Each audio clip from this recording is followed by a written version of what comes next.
Hi, I'm Doug Ichikawa, and I'd like you to watch this video on the informed consent of a syndesmosis bunionectomy. It'll talk about the mechanics of the surgery, alternative treatments, possible complications, and in the middle of the video, I've secretly blurted out the name of a random state. When you come in for your official informed consent visit, I'll ask you the name of the state to make sure that you watched it. Thanks. Welcome to the video informed consent for the syndesmosis bunionectomy.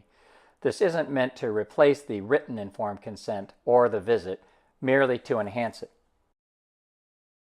This bunionectomy will realign the metatarsals without needing to cut them by holding them in place with high-strength sutures and forming a syndesmosis or new ligament between the first and second metatarsals.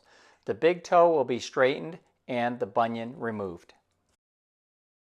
This is a diagram of the bunionectomy where you can see the sutures going across from the first to second metatarsal and a plate on the second metatarsal with a gray area where the syndesmosis will form.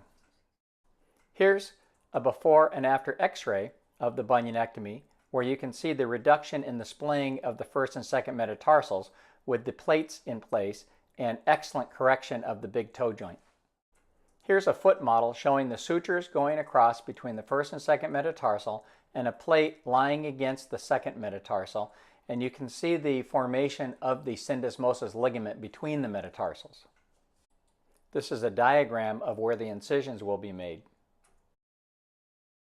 The objective of any bunionectomy is to remove or reduce the bunion deformity and straighten out the big toe and realign the joint surfaces within the big toe joint, along with realigning the first and second metatarsals. When you consent to the syndesmosis bunionectomy, you are realizing that there are conservative treatments still left to try and that there are other surgical treatments that could be chosen instead, including joint fusions and metatarsal osteotomies or bone cuts. While any of these complications are possible, they are quite rare.